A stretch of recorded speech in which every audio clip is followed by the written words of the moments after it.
Hello everyone, welcome back to Shajil sir classes. क्या हाल चाल हैं आप लोगों के? मुझे पूरी उम्मीद है यार बढ़िया होगे और अब तक जितना भी पढ़ाया है वो सब आपने पढ़ ही लिया होगा।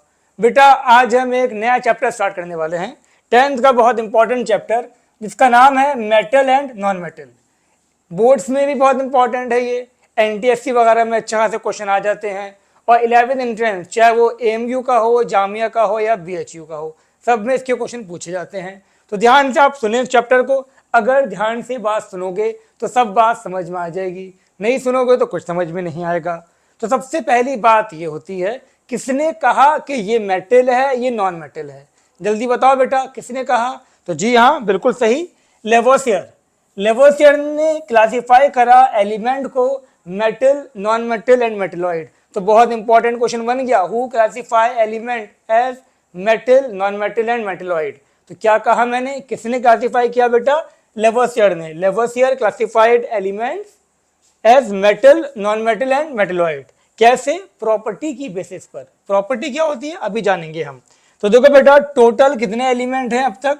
118। तो 118 में से 93 are metal, 18 are non metal and 7 are metalloids. तो ये बात आप याद रखें, टोटल कितने हैं अभी तक? 118, उसमें से 93 मेटल है, 18 नॉन मेटल है और 7 क्या है बेटा? मेटलॉइड्स। तो अब हम बात करते हैं कि हम कैसे बताएंगे कि मेटल कौन सा है, नॉन मेटल कौन सा है। तो देखो, सबसे पहले हम बात करेंगे कि मेटल होते क्या हैं। बताओ बेटा, मेटल क्या होते हैं? पता होगा आपको, पढ़ा होगा आपने। मेटल्स क्या होते हैं बेटा? जी हाँ, बिल्कुल सही जवाब, electropositive elements that form positively charged ion by losing electrons are called metals। बिल्कुल सही, तो लिख लें इलेक्ट्रोपॉजिटिव एलिमेंट, इलेक्ट्रोपॉजिटिव लिखते रहो साथ साथ, electropositive elements, electropositive element that form, electropositive element that form, क्या form? That form cation, that form cation. अब बेटा कैटाइन क्या होता है? कैटाइन आपका होता है positive ion. That form cation by, कैसे? By losing electrons, by losing electrons are called, क्या कॉल्ड? आर कॉल्ड, जल्दी बोलो बेटा, आर कॉल्ड मेटल्स।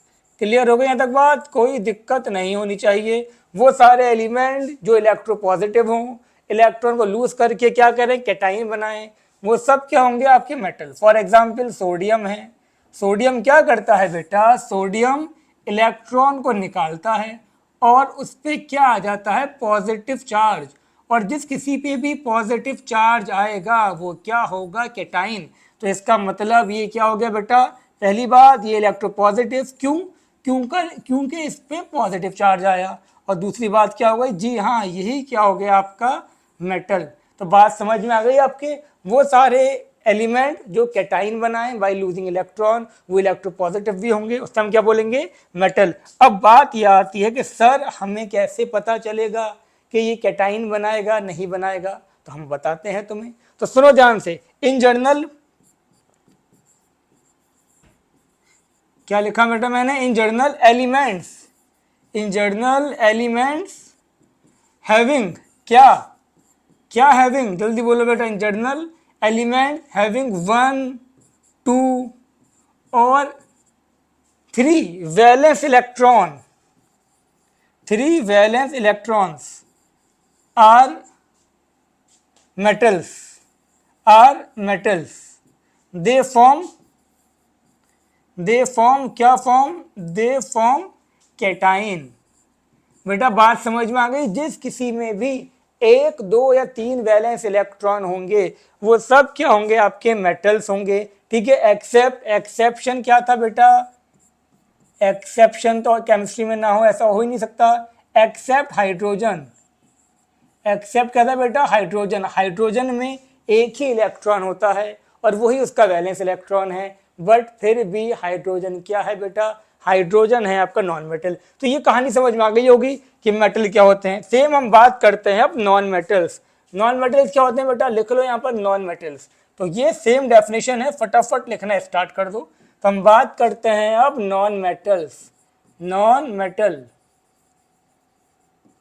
क्या थे बेटा? Elements that are electronegative in nature and form anion by gaining electron। लिखो elements, क्या कहा बेटा मैंने, फटाफट लिखो, क्या लिखना था आपको?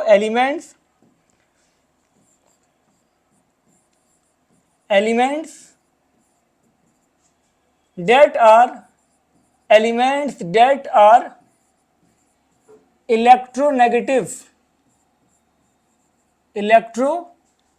elements that are electronegative and form क्या form anion। anion क्या होता है जल्दी बताओ? Negative ion that form anion by gaining electrons are called, क्या called बेटा? are called non metal। बात समझ में आ गई होगी, are called non metals। ठीक है बेटा, वो सब जो क्या करें, जैसे ऑक्सीजन है, ऑक्सीजन क्या करता है बेटा? 2 इलेक्ट्रॉन गेन करता है और गेन करके क्या बनाता है? 2 माइनस। तो जिस किसी पे भी नेगेटिव चार्ज होगा वो क्या होगा बेटा? उसको हम बोलेंगे एनाइन। और जो एनाइन बनाएगा वो इलेक्ट्रोनेगेटिव होगा। क्या होगा? इलेक्ट्रोनेगेटिव। और जो इलेक्ट्रोनेगेटिव है वो क्या है जल्दी बोलो? वो है नॉन मेटल। बात समझ में आ गई? वो सारे स्पीशीज जो इलेक्ट्रोनेगेटिव हो और इलेक्ट्रॉन को गेन करके एनाइन बनाएं, वो सब क्या होंगे? आपके नॉन मेटल। अब सर हमें कैसे पता चलेगा? इन जर्नल, मैं जर्नल ही बात कर रहा हूं, कुछ कुछ एक्सेप्शन हो सकते हैं। इन जर्नल एलिमेंट्स हैविंग क्या? कितने? एलिमेंट हैविंग कितने बेटा? 4 5 6 7 वैलेंस इलेक्ट्रॉन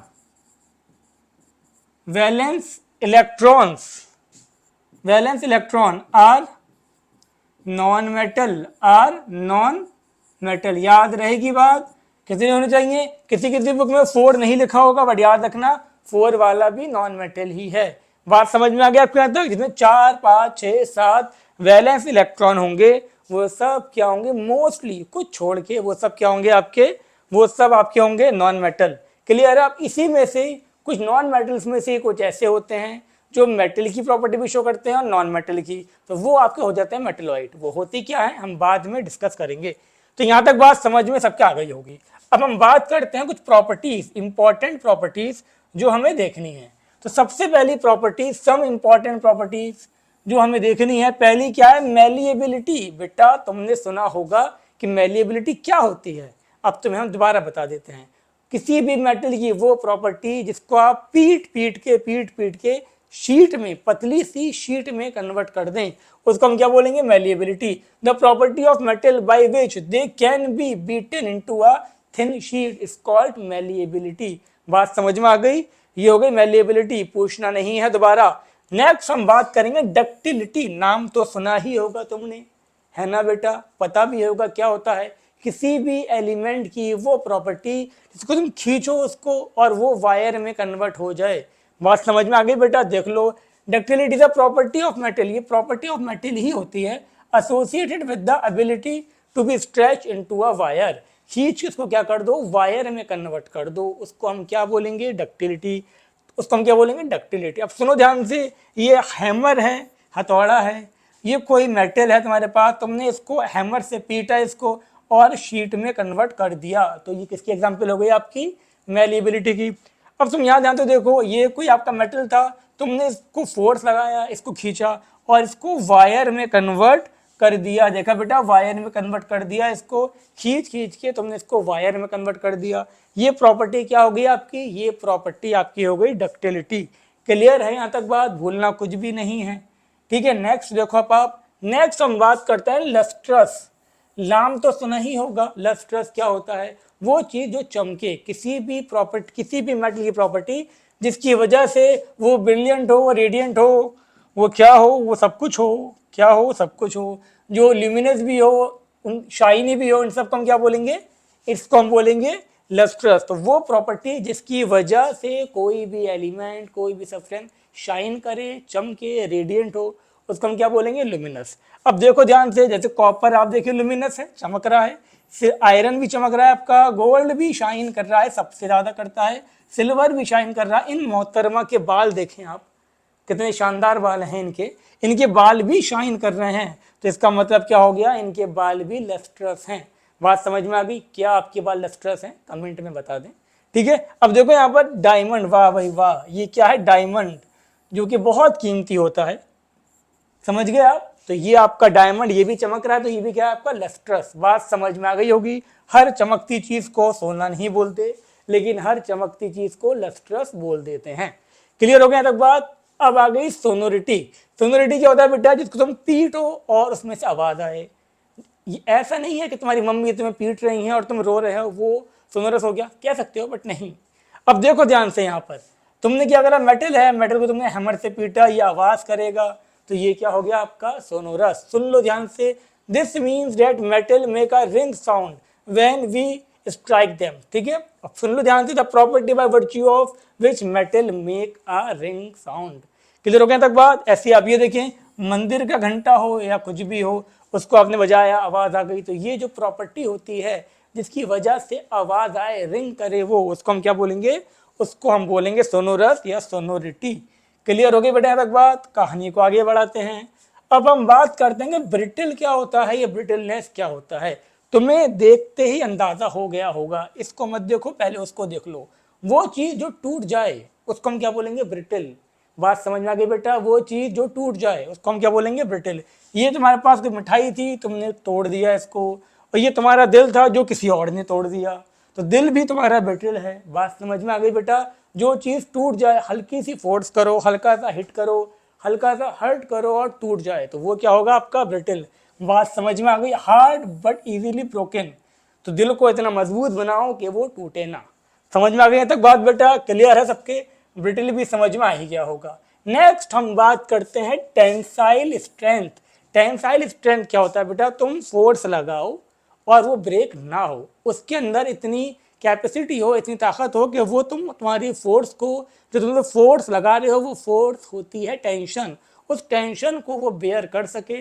तो जितना ज्यादा बेयर कर सकेगा उसको हम क्या बोलेंगे? उतनी ज्यादा उसकी टेंसाइल स्ट्रेस या टेंसाइल स्ट्रेन है। तो देखिए आप ध्यान से, क्या लिखा है आपका? The maximum stress that a metal can bear before breaking when it is allowed to stretch और pull is called tensile strength. Clear हो गई तक बात? आपकी कितनी है, कितने स्ट्रेस को आप बेयर कर सकते हो, वो आप जानो। ठीक है बेटा, तो यहां तक बात सबके समझ में आ ही गई होगी। ठीक है, अब हम बात करने वाले हैं, जो प्रॉपर्टीज हमने पढ़ी हैं उसकी बेसिस पे हम जानेंगे कि कौन सी प्रॉपर्टी मेटल शो करता है और कौन सी प्रॉपर्टी नॉन मेटल शो करता है। तो चलो हम बात करते हैं, यहाँ पर स्टार्ट करते हैं। यहाँ पर लिखा हमने क्या? यहाँ लिखा हमने मेटल, यहाँ लिखा मेटल, और यहाँ लिखा क्या हमने बेटा? यहाँ लिखा हमने नॉन मेटल। आप भी बना लेंगे, और इंपॉर्टेंट है, क्वेश्चन अक्सर आ जाते हैं। तो सबसे पहली बात, मेटल्स क्या होते हैं बेटा? जल्दी बताओ, मेटल्स क्या होते हैं? तो मेटल्स, पहला पॉइंट क्या हो जाएगा बेटा? दे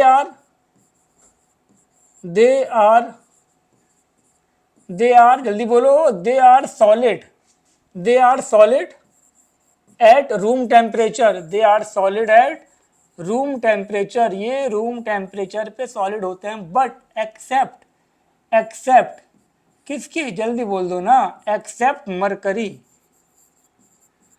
मरकरी क्या होता है बेटा? जो थर्मोमीटर में यूज होता है, तो याद रखना ये रूम टेम्परेचर पे भी लिक्विड होता है। तो mercury is the only metal that is liquid at room temperature.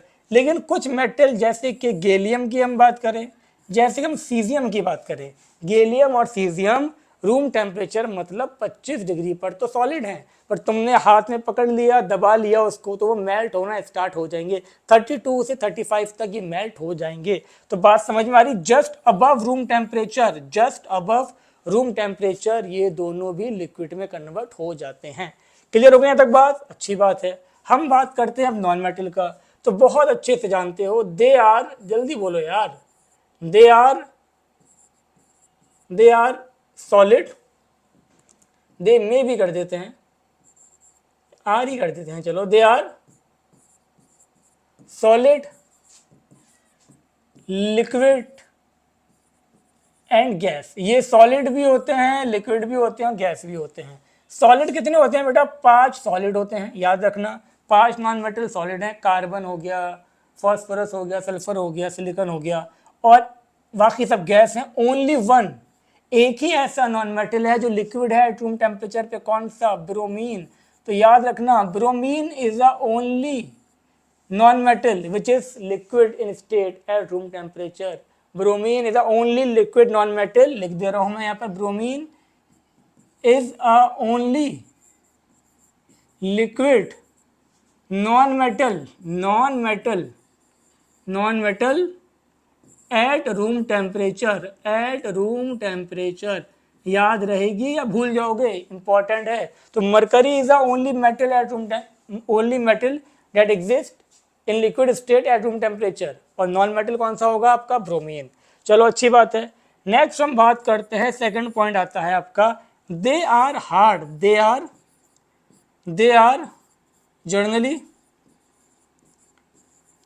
Generally कैसे होते हैं बेटा? दे आर जनरली हार्ड, ये हार्ड होते हैं, लेकिन एक्सेप्ट किसके? बोलो ना बेटा, except sodium, potassium, rubidium, caesium. Except sodium, potassium, rubidium, caesium, ठीक है, ये सॉफ्ट होते हैं। दे कैन बी कट, इसको आप काट सकते हो। They can be cut with the help of knife. तो याद रखना बेटा, ये इतने सॉफ्ट होते हैं कि इसको आप नाइफ से काट सकते हो। बात समझ में आ गई यहाँ तक? ये दे आर जनरली सॉफ्ट, ये क्या होते हैं बेटा? दे आर जनरली, जल्दी बोलो, they are generally soft except किसके अलावा बेटा? Except carbon in form of graphite, in form of diamond, in form of, not diamond, बता नहीं रहे हो तुम लोग, इन फॉर्म ऑफ डायमंड। तो याद रखो, कार्बन जब डायमंड की फॉर्म में होगा तो वो बहुत हार्ड होगा। In fact diamond is the hardest naturally occurring substance. ये बात लिख लेना, जगह यहाँ पर नहीं है, तुम लोग लिख लो, diamond is the hardest naturally occurring substance. लेकिन मैंने क्या कहा? Hardest naturally occurring substance. ऐसा नहीं है कि सबसे ज़्यादा हार्ड है, नेचर में मिलने वाला जो मुझे नेचुरल ही मिलता है उसमें ये सबसे ज़्यादा हार्ड है। 2 पॉइंट हो गए, चलो बहुत अच्छी बात। थर्ड पे आते हैं अब हम। थर्ड पॉइंट हमारा है बेटा इसके अंदर, दे आर गुड कंडक्टर, कौन? मेटल। यहाँ लिखो दे हैव हाई डेंसिटी, पहले ये लिख लें, दे हैव हाई, क्या? दे हैव हाई डेंसिटी, ठीक है बेटा, दे हैव हाई डेंसिटी। अब भाई हाईएस्ट किसकी होगी? जल्दी बोलो, हाईएस्ट डेंसिटी किसकी हो गई? हाईएस्ट डेंसिटी हो गई आपकी ऑस्मियम, हाईएस्ट डेंसिटी हो गई ऑस्मियम। और लोएस्ट किसकी होगी बेटा? लोएस्ट भी तो जानना जरूरी है। लोएस्ट आपकी हो गई लिथियम। तो याद रखना, सारे मेटल में सबसे कम डेंसिटी किसकी है? लिथियम की है। याद रहेगी बात? शाबाश, अच्छी बात है। इनमें क्या आएगा नॉन मेटल में? नॉन मेटल में तो दे हैव लो डेंसिटी, क्या बेटा? दे हैव लो डेंसिटी। बात समझ में आई या नहीं आई? इनकी डेंसिटी बहुत कम होती है। नेक्स्ट हम बात करते हैं, दे हैव, क्या have? They have high melting point, they have high melting point. कैसा बेटा? हाई, कितना? बहुत। They have high melting point. Highest किसका होगा बेटा?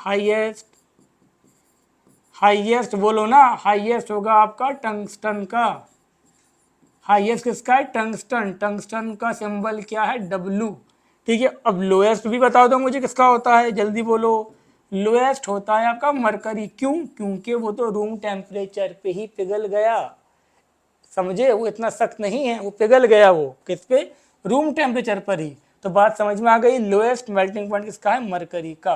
क्लियर? यहाँ लिख दो they have low melting point, बिल्कुल सही बात। They have low melting point, they have low melting point except किसके अलावा? Except diamond. डायमंड का मेल्टिंग पॉइंट बहुत ज़्यादा होता है। बात समझ में आ गई? तक ये चारों पॉइंट आपके क्लियर हो गए होंगे। कहानी को आगे बढ़ाते हैं बेटा। कहानी क्या है आपका? They are good conductor of electricity. 5 हम बात करते हैं। They are good conductor, they are good conductors, they are good conductor of heat, they are good conductor of heat and electricity। बात समझ में आ गई? कौन बेटा? कौन? Metal. They are good conductor of heat and electricity due to, क्यों? जल्दी बताओ। Due to free electron, due to free electron. उसके अंदर इलेक्ट्रॉन्स होते हैं, मूवेबल इलेक्ट्रॉन्स होते हैं, मोबाइल इलेक्ट्रॉन्स होते हैं, मतलब जो मूव कर सकें। तो इसीलिए ये क्या होते हैं? Good conductor of heat and electricity. Best कौन सा होगा बेटा? बेस्ट हमारे पास है सिल्वर, फिर कॉपर, फिर गोल्ड। याद रखना, बिल्कुल भूलना नहीं है। और दूसरी बात, एक पॉइंट और याद रखो कि कंडक्टिविटी, इलेक्ट्रिकल कंडक्टिविटी क्या होती है बेटा? टेम्परेचर बढ़ाने पर इंक्रीज या डिक्रीज? डिक्रीज होगी तो लिख लो electrical conductivity, electrical conductivity decreases with, बहुत इंपॉर्टेंट है, याद रखना, decreases with increase in temperature. बेटा बच्चे गलती कर देते हैं इसके अंदर कि टेम्परेचर बढ़ाने पर कंडक्टिविटी बढ़ती है, नहीं बढ़ती। टेम्परेचर बढ़ाने पर कंडक्टिविटी डिक्रीज होती है। अब यहाँ लिख लो क्या? दे आर पुअर कंडक्टर, बहुत पुअर है ये, दे आर पुअर कंडक्टर। ये कह सकते हो they do not conduct electricity, ठीक है ना? They are poor conductor except किसके अलावा बेटा? Except graphite, except graphite. तो याद रखना दे आर पुअर कंडक्टर या फिर they do not conduct electricity except graphite. Graphite आपका गुड कंडक्टर होता है। और diamond is a good conductor of heat. यहाँ लिख लो डायमंड। डायमंड क्या होता है बेटा? Diamond is a good conductor, diamond is a good conductor of heat. क्या ये इलेक्ट्रिसिटी कंडक्ट करेगा? नहीं करेगा जी, बिल्कुल नहीं करेगा। हीट को करेगा? बिल्कुल करेगा। Good conductor of heat. तो याद रखना नॉन मेटल जो गुड कंडक्टर ऑफ हीट है डायमंड, जो गुड कंडक्टर ऑफ इलेक्ट्रिसिटी है ग्रेफाइट, बिल्कुल सही। अच्छा एक बात और याद रखो, लेड क्या होता है? PB. Lead is a poor conductor of, poor conductor of electricity. बेटा ये मेटल है बट फिर भी क्या है आपका? ये पुअर कंडक्टर। तो याद रखना, पूछा जाए कौन सा मेटल है जो पुअर कंडक्टर है, कौन सा है? लेड। और कौन सा नॉन मेटल है जो गुड कंडक्टर है? वो है ग्रेफाइट। और आपका हीट का डायमंड। क्लियर हो गया तक बात? चलो कहानी को आगे बढ़ाते हैं। कितने पॉइंट हो गए ये तो बता दो। कितने हो गए बेटा? 5 हो गए। नेक्स्ट हम बात करते हैं 6। They are malleable. They are malleable. Malleable क्या होता है मैंने बता ही दिया। They are malleable. They are non malleable. They are non malleable. They are non malleable. अभी पीछे बताया था मैलिएबिलिटी क्या होती है। पीट पीट के क्या कर दो? पतला कर दो। 7 हम बात कर रहे हैं। They are ductile. They are ductile, ये डक्टाइल होते हैं। और 1 ग्राम गोल्ड का 2 किलोमीटर लंबा वायर, 2 किलोमीटर लॉन्ग वायर बना सकते हैं। याद रखना 1 ग्राम गोल्ड को, किसको? गोल्ड को। गोल्ड लिख दूं ना, भूल जाओगे। 1 ग्राम गोल्ड का हम 2 किलोमीटर लंबा तार बना सकते हैं। They are non malleable. क्या थे बेटा? They are non ductile. They are non ductile. बात समझ में आ गई? बट ब्रिटल, बट ब्रिटिल, तो ब्रिटिल मैंने बताया था टूट जाना, बट ब्रिटिल, तो ये क्या होते हैं बेटा, ब्रिटिल होते हैं। 8 हम बात करें, 8 क्या था बेटा, 8 था आपका, जल्दी बता दो, कोई पॉइंट रह गया हमारा, बोलो। दे आर मेलिएबल हो गए, डक्टाइल हो गए, they are sonorous, they are क्या थे बेटा, दे आर सोनोरस, ये आवाज करेंगे, इसको पीटोगे तो जैसे तुम करोगे। और ये क्या होगा, they are non sonorous, they are non sonorous, they are non sonorous. आई बात समझ में। और एक और लिख देते हैं, चलो बेटा, क्या दे आर सोनोरस हो गए, दे आर। और बताओ क्या था बेटा, कोई प्रॉपर्टी पीछे रह गई हमारी, लस्ट्रस, चमकेगी भी तो, दे आर लस्ट्रस। और ये क्या होंगे, दे आर जल्दी बोलो, they are non lustrous, non lustrous except, जल्दी बोलो यार क्या होगा, एक्सेप्ट आयोडीन, आयोडीन चमकता है, और डायमंड, डायमंड भी चमकता है। तो याद रखना, एक्सेप्ट आयोडीन एंड डायमंड। तो उम्मीद करता हूं तुम लोगों को, आप लोगों को, आप सब लोगों को ये बात समझ में आ गई होगी कि मेटल क्या होते हैं, मेटल की प्रॉपर्टी मैंने आपको समझा दी सारी। फिर मैंने आपको ये बता दिया बेटा कि आपकी फिजिकल प्रॉपर्टीज क्या होती हैं। तो आज का टॉपिक आपके समझ में आ ही गया होगा, छोटा सा टॉपिक था, सिंपल सा टॉपिक था, सबके समझ में आना चाहिए, नोट्स ज़रूर बनाना, ठीक है। नेक्स्ट लेक्चर में हम डिस्कस करेंगे chemical properties of metal and non metal, ठीक है। तब तक के लिए अपना ख्याल रखो, टाटा बाय बाय, अल्लाह हाफिज़, नमस्ते।